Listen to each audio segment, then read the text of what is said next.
Hey beloved, I'm Dr. Amanda Noelle, Twin Flame Alchemist and founder of Aphrodite University here, and I thought I'd share a little bit today about perhaps the most exciting or potentially scary and intense of twin flame phases, which is twin flame recognition. Note, the recognition phase is when they meet, at least partially recognizing each other, but it's not a sure thing yet.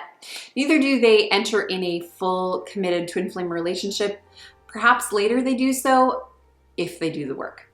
So when twin flames recognize each other, they must let go of attachment to who it is, what the person looks like, and not get lost in the power of this seductive twin flame energy. They have to stay committed to themselves first and stop asking, is it him or her, and let the universe show you.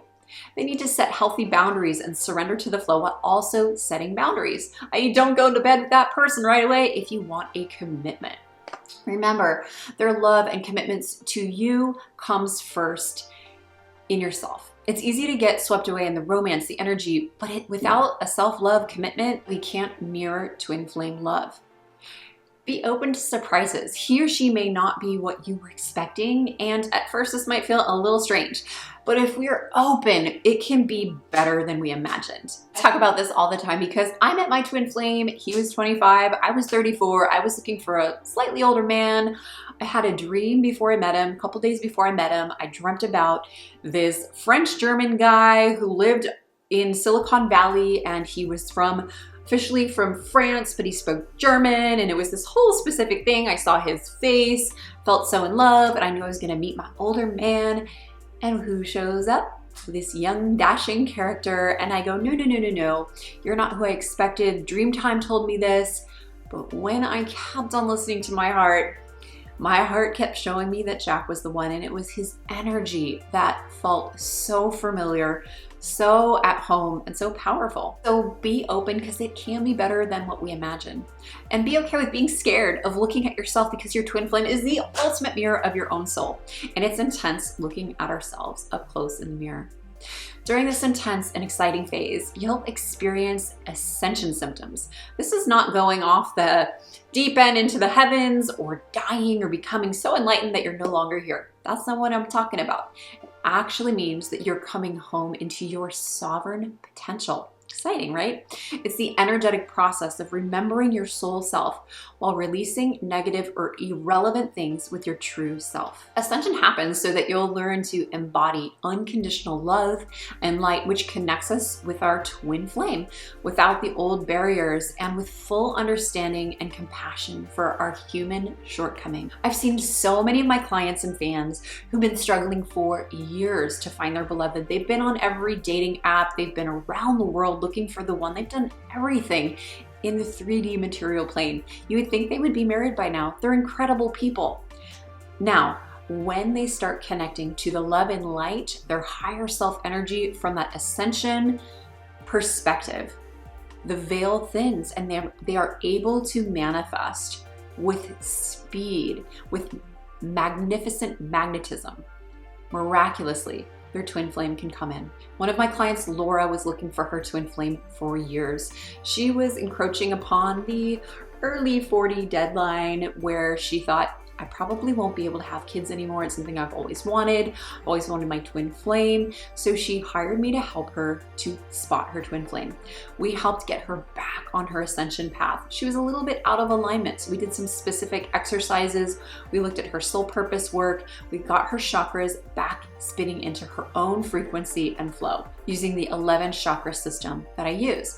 And over time, over actually a short period of time, around 3 months, she called in her beloved. They moved in together and miracles happened pretty quickly. The stars aligned, they got pregnant, and they now have an incredible toddler. This ascension brings negative past and all baggage you kept. You might feel like twin flame shock is coming up. It's that awful feeling where you want to run away from your pain. Ultimately, it happens because your wound surfaces, your sacred wound, and you feel unwanted or unworthy of love. Twin flame alchemy is the healing elixir. You need to power through everything and accept that you're a flawed person. We all are, and so is your twin flame, your mirror.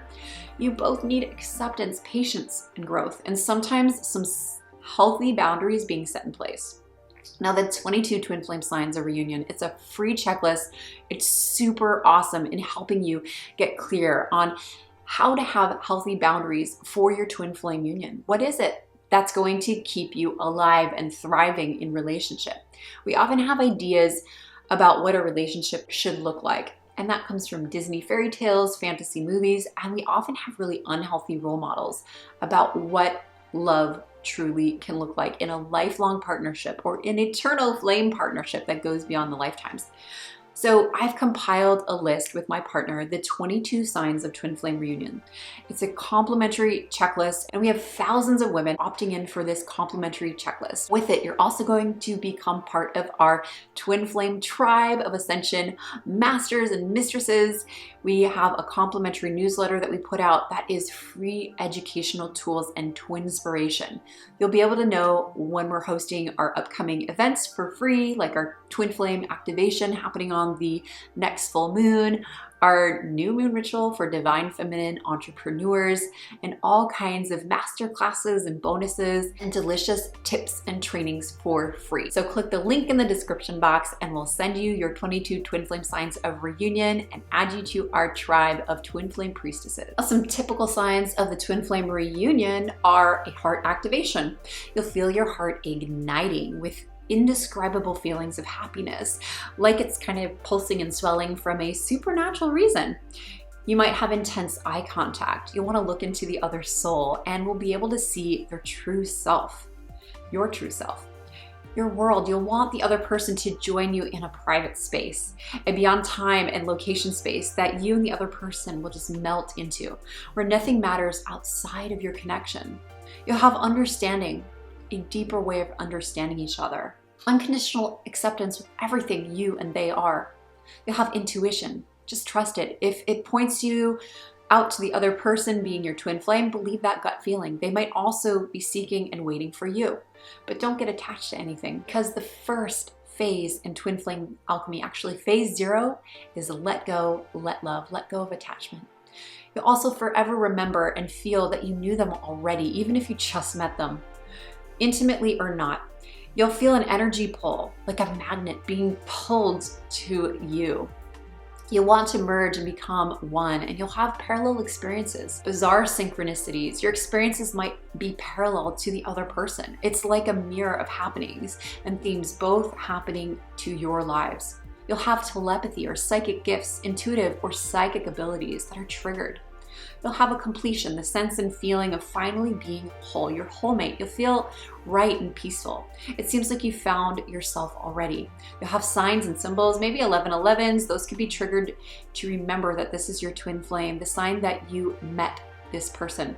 But I also had a twin flame 1111 with a false twin flame showing me that it was time to break up. So follow your gut. There are no wrongs. Trust the universe. And if you do have a false twin flame, if you keep trusting the signs and synchronicities and loving yourself and healing yourself and letting go and letting love, you will be guided to the true twin flame. So don't get attached to who it is just yet until you have tied the knot of the soul. You'll have feelings of instant familiarity, like love at first sight, but with more intensity, since you'll feel they already belong to you, or are more accurately, they are you. You have been preparing for this meeting your whole life, and perhaps even lifetimes before this one. Subconsciously, you are ready. This starts your next level spiritual healing, ascension, and advancement to other realms, as you probably learned with your false twin flames as well. If you haven't dealt with the false twin flame, beware, you will need to master this harrowing phase, since you really can't be with our ultimate beloved until we learn how to separate love from lie and love unconditionally, even when somebody doesn't match our plan of perfection. We have to love and accept ourselves even when we're getting rejected and it's not a fit for us to be with them. Ultimately, meeting your twin flame for the first time is exciting, and you will look back on it for many years to come, as Jack and I do. I remember waiting for my twin flame to come for so many decades, hoping he'd spot me on the dance floor where my heart pours out with love. And I dated several DJs even before I met Jack, dancing with my bliss, yet no one could really meet me. I remember one of my boyfriends, a DJ, would tell me every time you dance on the dance floor, there's like a 10-foot pole radius around you where nobody will come into your bubble. I would get into these dance-gasmic phases and I'd want to connect with people, whether it was friends, girls, boys, and my energy was so specific that it was really hard to calibrate with other people. We would dance for maybe 20 seconds, a minute max, and then it would be like, okay, dance away, the dance away. If you're an ecstatic dancer, you know the dance away, right? Well, what was really bizarre is my beloved Jack magnetized into my dance bubble, and we not only danced for a minute, we danced for hour upon a couple of hours there. And we danced again at the next dance, and we just kept on hanging out. He ended up moving in after our date to Burning Man, and he became my life partner. Your reunion will be your way, and it'll be magical. It'll make your energy so wild, making your soul merge into one. You'll feel this insane, strong connection, and deep in your core, you'll know if you met the one, because you will have mastered being the one yourself. And you'll have the strength and the smarts to let time be a test, to not attach to things, as all grown-ass women and men do. So take time to heal yourself. Take time to see if it's a true twin flame union or a false flame that's here to grow you. Remain unattached to anything but the love of the journey itself. Fall in love with twin flame alchemy, where we turn our fear into love and accept what shows up in front of us as our ultimate twin flame mirror. When we see the mirror with love and opportunity, we can always grow. I encourage you to download the complimentary PDF, the Twin Flame Signs, 22 twin flame signs of reunion. It's a checklist that will give you an absolute true north direction of what to look for in your twin flame union. You can use it to assess if somebody you met is the one, or if it might need some more aligning, some letting go, some healing. And we are here to support you, so please join us for our upcoming new and full moon rituals and tips and secrets that we have by clicking the link below. Thank you so much for joining me in this video. I'll see you in the next one. Namaste, namaste.